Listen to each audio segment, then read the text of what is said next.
How are you? Hello, everybody. Yeah, How you doing? Yes, so our camera is on and you're ready for the interview? I'm looking forward to it. So let's go ahead, let's go inside. Okay. You can also come. He will be our cameraman behind. Meet Yagnesh, my good friend.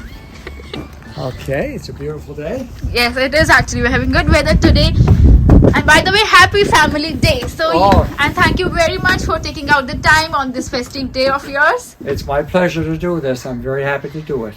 Let's go. You can... Oh, 1 second. I think I have the key here. Yeah, you can do that.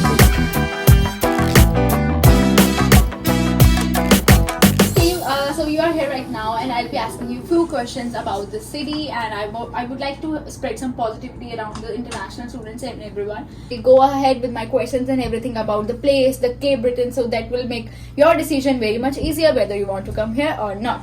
So Steve, may I know something about you, a bit about you, like how, where you get born and like how you grown up here and everything? Yes, I'm 62 years old. And I was born and raised about 1 kilometer from here.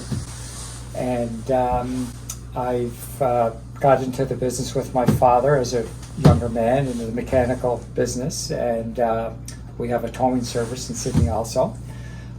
We played a lot of sports, soccer, hockey over the years. Love sports. And then about 35, 36 years ago, I got involved with the real estate in the Sydney area.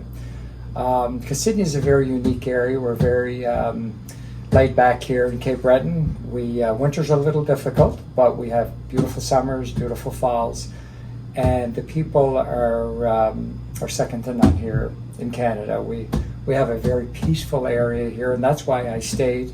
Got married, 2 children. I got a boy 33, a girl 30, and I decided to stay here and raise my family here because it is a very peaceful area.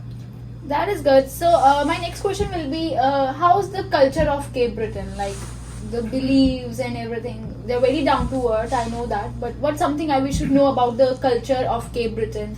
Well, Cape Breton was built on coal mining for well over 250 years.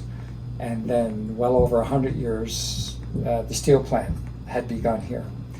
And we have, Cape Bretoners have a great work ethic here. And we're very proud of our island. But right now, the last, say, 10 years, the economy has gone down. And because, with the coal mines closing, we live in an older society here. And we don't have the young people here. Mm-hmm. But we found that, I think, in the last 3 to 4 years, when the students started to come here, it brought life, a lot of life to the area here. The College of Cape Breton, with the students coming to the college, it's put a lot of money in the area, and like 85% of the population right now is 67, 68 years of age. And that has rejuvenated our society. It's brought life back to us, and most of the local people are very happy to have the students here because there's so much respect, and we have a lot of respect because Cape Breton Island, yes, we are down to earth people, mm-hmm. and we keep it simple. We live a simple life, and yeah, the winters are a little difficult, but our summers are great and our falls are good, and you get through a few more hard months, but we like the 4 seasons. That's good. That's great. And my another question is like how the local people perceive towards the new immigrants and the international students who come here. The population is very happy. It's all I can say. It's just one word. They're very happy. I haven't heard any people or any negative things. Just the students from India have injected life again into the area. And again, everybody's so respectful. We love the work ethic. And no matter where you go, everybody's always trying to help. You're in the restaurants, you go to Walmart, to grocery stores, you ask for something, the students are, if they're working there, we're getting the service that we never got before. And again, I just can say, with 100%, everybody, the local people from young to old is very happy to have the students here. So thank you very much, and we good to hear about that. So I heard a lot about the summers in Cape Breton. Like I know the Sydney and Cape Breton is quite peaceful in winters, but how could we compare the winters and the summers in Cape Breton? Well, we'll start with our winters are very roller coaster. Because this winter here of 2021, 2022 winter, we had higher winds, some cold temperatures, some mild days. Before, our winters would be snow, medium temperature, -10, but our winters are like a roller coaster. Yeah. Our summers don't get going until probably June when it warms up. And then you got June, July, August. The tourism come from Quebec, the United States, Europe. We have the beautiful Cape Trail. Yeah. We have Louisburg. We have the Miners Museum. We have Alexander Graham Bell. And there's a lot to see. And the people of Cape Breton themselves are, when people come here, when they deal with the Cape Breton people, that's the reason they come back too, because everybody's so respectful. And we're happy to have the tourists that could come here. So I would personally like to visit the Cape Breton. So I'm excited. I'm waiting for Cape Breton to get so beautiful. I'll tell you a little story. The business I'm in, I've been 40 years in the towing business. I have made literally probably 3,000 trips around the Cape Trail. And there's not one time I said, oh my goodness, I have to go around the trail, because we have to go tow cars back for tourists that broken down or were in accidents or had mechanical problems. We have to tow them back to Sydney to the dealerships. And I always loved going to the Cape Trail in Ganesh, Neils Harbor, Shetty Camp, Pleasant Bay. This is all around the Cape Trail, and it's a beautiful drive along the ocean for like 5 or 6 hours. It's world renowned. So does Cape Breton excites you every time? Every time I drive down there, because don't forget, I've been 40 years doing this, and I've been making anywhere from 25 to 30 trips a season. That's good. That's down good. there.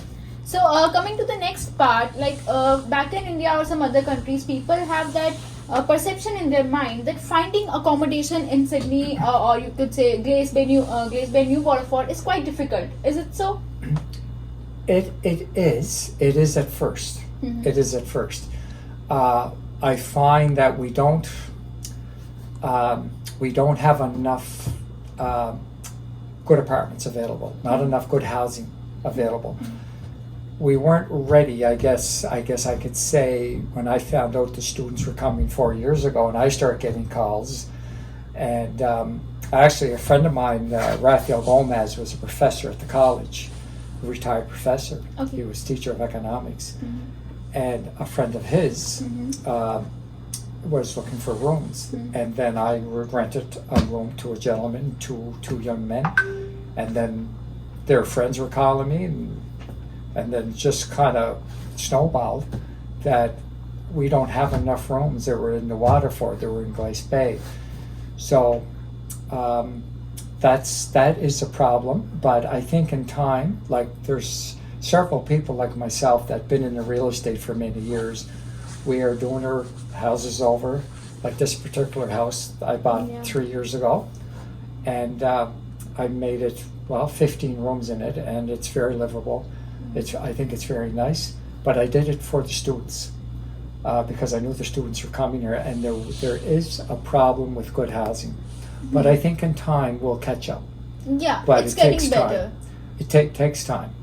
It's getting better, and I would like to highlight one thing, that people who are arranging the accommodation for you does make sure that you get everything available what you need.